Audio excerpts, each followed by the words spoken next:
Hey, what's up, C-Maniac Nation? C-Man, not fresh out the AMC at Garden State Plaza at all after seeing a 12:01 screening of Jurassic World Rebirth. That's right, last night, got a 12:01 screening. Universal has now done this twice in the era of no 12:01 movies. Around holidays, if they have a big movie coming out, they tend to drop it on 12:01 the night before. And when I did that for Super Mario Brothers, it was one of the best movie-going experiences I've had in a long time.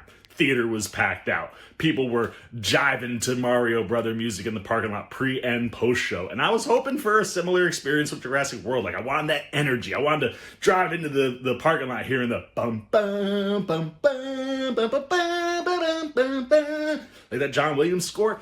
None of that existed at my show. It looked like it was almost sold out online, but when I got there, half the theater was empty. A lot of people must have bailed, and the energy was dead. And I feel like that impacted my general vibes on the movie. So I came home super late, passed out. We got up now, and I gotta tell you, I dug Jurassic World Rebirth. For me, I think this is the best of the Jurassic World movies, but it's not without its issues. Writer David Koepp is where most of my problems stem. I think the character development in this movie is absolute garbage. I don't care about anybody other than it being the actor that's on screen, right? Like, oh no, don't let ScarJo or Mahershala or Jonathan Bailey die.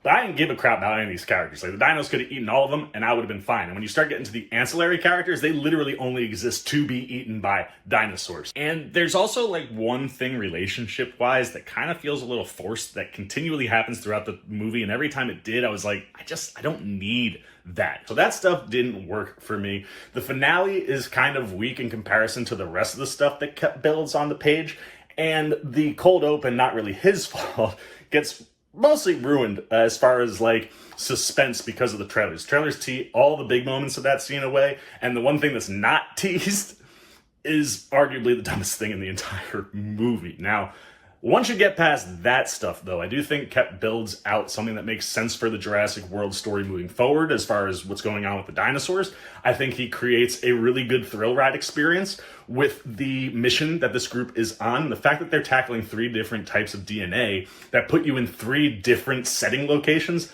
I thought worked really well and really teased Gareth Edwards up to do phenomenal things behind the camera. And Edwards is such a Jurassic nerd. He's got so many wonderful callbacks in this movie. Him and Koepp pulled a scene from the original Jurassic that's never been on the big screen and put it in this, and it's one of the best dino action scenes of all time. When we get in that T-Rex chase, oh man, like that alone is worth the price of admission.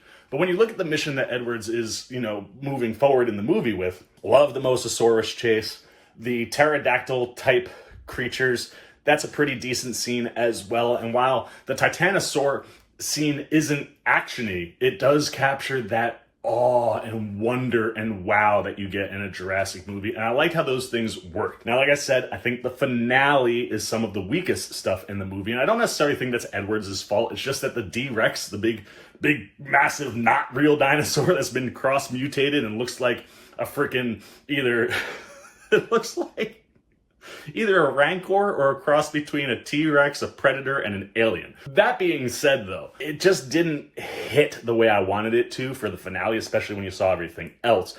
But it is pretty solid. And there is one other mutated dinosaur, I think it's called a Mutodon, that we see in the trailers. It's got like Velociraptor elements and also like some wings. The stuff leading into the finale with the D-Rex, I thought was really dope. And like, there were things that got you to the edge of your seat and got you scared, and seeing a little bit of horror back in the Jurassic World is always really nice. And I also like that Edwards went on location with this movie.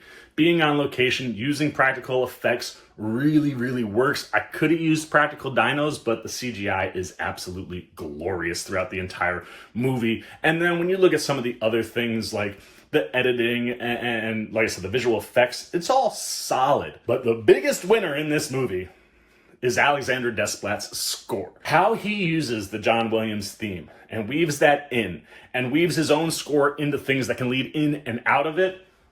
Bro, as a Jurassic fan, that is the most Jurassic stuff you get, and it brought chills to my body so many times and really elevated a bunch of the scenes in this flick. And then, of course, you have the performances. And while I think the character development is not great, I do think the performances here are phenomenal. ScarJo, perfect person to lead this franchise. She is so good, and she is doing so much with so little. The same goes for Mahershala Ali. What a wonderful, like, reminder that we need this guy on the big screen all the time. Like, he won an Oscar, signed on to Blade, and we haven't seen this dude. And he is one of the best in the business. I love his relationship with ScarJo. It's the one relationship in the movie that feels really natural and that they tried to do some building with while it wasn't executed well.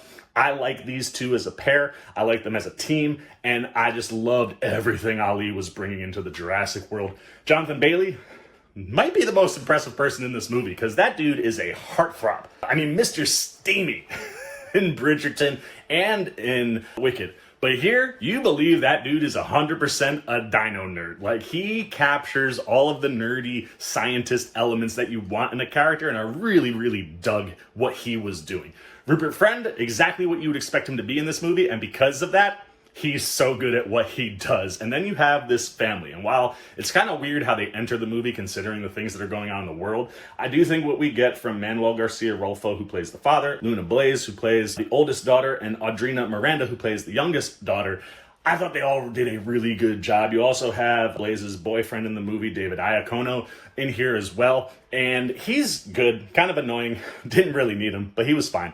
But the rest of the family I thought worked really, really well. And then there is something really, really cute and adorable named Dolores that is attached to Audrina Miranda's character. Really dug everything that was going on with Dolores, and I need more of that in my life. So, yeah, look, Jurassic World Rebirth is not perfect, but none of these movies after the original are. What it is a really good, thrilling time. Like, you're gonna get to the edge of your seat. You're gonna have fun with the dino action. If that's stuff that gets you to the theater, I think you're really gonna like Jurassic World and have it probably in the top 2 in that part of the franchise. I don't think it sniffs the first 3 movies. Close to Jurassic 3, but, like, in there. And if you're telling me that you're gonna give me a top 4 Jurassic movie when these things are going to the theater, I'm showing up every freaking time. So yeah, not perfect, but I thought it was a lot of fun. C-Maniac Nation, you look nervous. Is it the scars? Would you like to know where I got them? No? Well, then maybe you'd like to see another video with the Seaman. How about up here or over here? And if you really dig the Seaman, well, then show him a little love right over there.